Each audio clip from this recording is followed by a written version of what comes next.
Danger Dolan. From major cities with extra floors and levels scrapped before live release to early plans for player housing, we count 15 crazy facts about the early pre-release days of World of Warcraft. Number 15.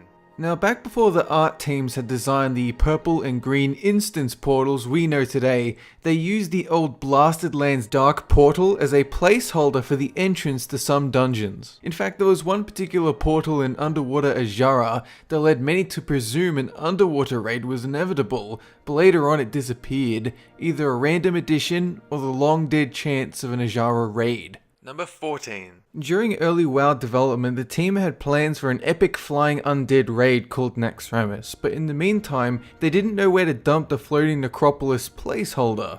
Inside the dungeon Stratome, near the end where you fight the final boss, there's a locked gate. If you glitch your way inside the gate, you're gonna find a half-textured, miniature version of Naxxramas.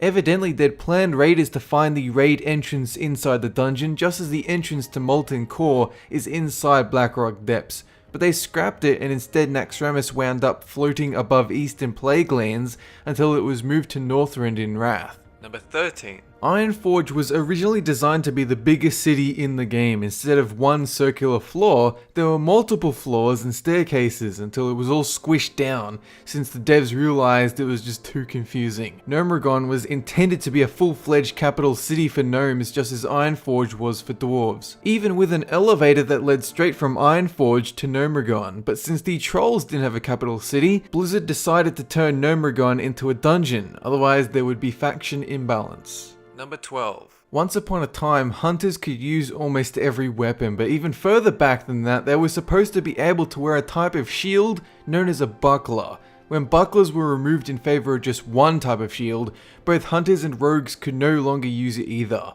And though some shields in the game have the title buckler, there's no longer any type of stat or class restriction difference to differentiate them. Number 11. Most people who played vanilla through Wrath remember that two leveling zones were particularly terrible, Azshara and Silithus.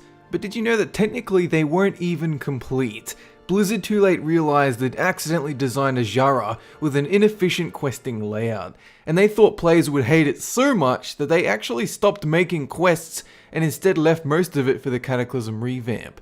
Silithus didn't even have a single quest at the game's launch, nor did mobs drop loot, and the only flight path was near the entrance to Ungoro Crater. They had to fix all of this later just to get the game out the door. Number 10. Before WoW released, there was an extra profession known as survival skills used to make campfires and torches. These torches were used in zones like Duskwood. Back then the intention was to have a zone so dark that you couldn't see a few yards in front of you unless you carried a torch to illuminate the landscape. Since it didn't feel right, Blizzard scrapped this feature and just gave zones a dark tinge instead of complete obscurity. But a lot of NPCs in Duskwood still carry torches, whether as a nod or because Blizzard couldn't be bothered taking them out of the game, we can't be sure. Number 9. Since Taurens were always a bigger race, Blizzard never took into account that they might not be able to fit into certain places and doorways. We saw this when Taurens couldn't fit through the Molten Core entrance window, and when female Tauren were so tall that they couldn't get through most of their doorways. They were also supposed to be too big to ride mounts. Instead, they had an ability called Plains Running, sort of like a Worgen's Running Wild seen today. Number 8. Before Battle Masters appeared in major cities, you had to actually physically move yourself over to the battleground entrance in order to queue up. That means you need to be in North Barrens for Warsong Gulch, Hillsbrad for Alterac Valley, and Arathai Highlands for Arathai Basin. Likewise, for quite some time, it was possible to wall jump behind Warsong Gulch and hide there with the flag for the entire game. If the enemy team did the same, the match would possibly last for days and weeks until someone disconnects or gets bored. Number 7. Back before Cataclysm, Blizzard took a lot of shortcuts when it came to coding and world design just to speed up development. In an area not easily accessible by players over the hills to the west of Dun Morogh, there existed a hut and dock known as Newman's Landing, which, if you visited, would show up as unknown when someone shift-clicks your name in chat. For a split second, you can see level 1 Alliance characters appear in Newman's Landing before they vanish. This is because when a new character is created, this is where the character is dropped before the opening cinematic plays for them. hence the term New Man. Number 6. Back when the WoW landscape was first getting built, the developers wanted to make each town huge and sprawling, the cities especially so. Goldshire was meant to have a considerable amount more buildings, but they realized that they couldn't possibly make all starting zone hubs that big, so they downscaled it. You can actually see a bigger version of Goldshire in this screenshot from one of the early builds of WoW. Likewise, player housing was meant to be included in the starting zones before it was tested and scrapped, since it really didn't have a purpose at the time.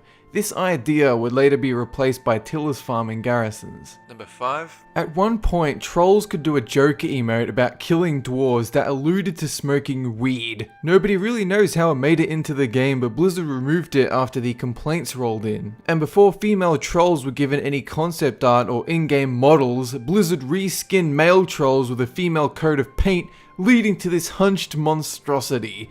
Now every time anyone complains about female trolls, people usually respond with, well, things could have been considerably worse. Number 4. In early WoW, you had 5 tiers of well-rested experience from logging out in a major city. You got the bonuses if you haven't played in a while, but there were also penalties. The more you play, the more your experience bar dips into fatigued and exhausted, effectively reducing your experience gain from killing monsters by 25 and 50%. Blizzard undid this when they realized it was making people not play their game, since people were unwilling to wait 4 hours in a major city just to be able to get normal experience gains back. Number 3. Classes were a mess back in early vanilla. Before WoW was released, Blizzard had the mindset that only warriors should tank, priests should be the best healer. Certain classes would have specific jobs for raids, and that was it. You would bring a druid for innovate, a shaman for battle res, an armada of paladins to continually rebuff the raid with 5-minute blessings, and nothing else. Min-maxing didn't exist. In fact, most people didn't even have a rotation, they just spammed buttons. Moonkins would run out of mana after a few spells, and hybrid classes would deal less than half the damage of pure DPS classes, providing you even had a viable spec option, which quite a few classes didn't. Number 2. Before Burning Crusade, the Tower of Karazhan stood in Deadwind Pass, much different than it looks today. More of a menacing spiked citadel with the present Kara design evident in the side sub-tower. When the tower was finally revamped, there was a flight path nest and griffin on the upper terrace originally planned to be used as a way to access the side door and later bosses in the Karazhan raid to save people time, but for unknown reasons the flight path was never used. Number 1. There were multiple instances and unused assets in Stormwind since it was one of the first zones built in the engine all the way back in 2001.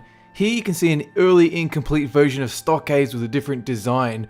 Some data mining actually indicates that it was supposed to be another dungeon in the city or potentially a raid called the Stormwind Jail.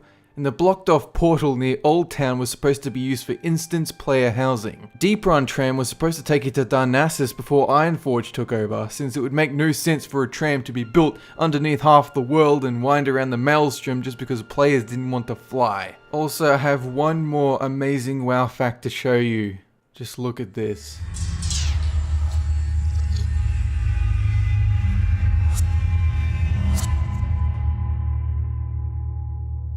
I need both hands for my weapon.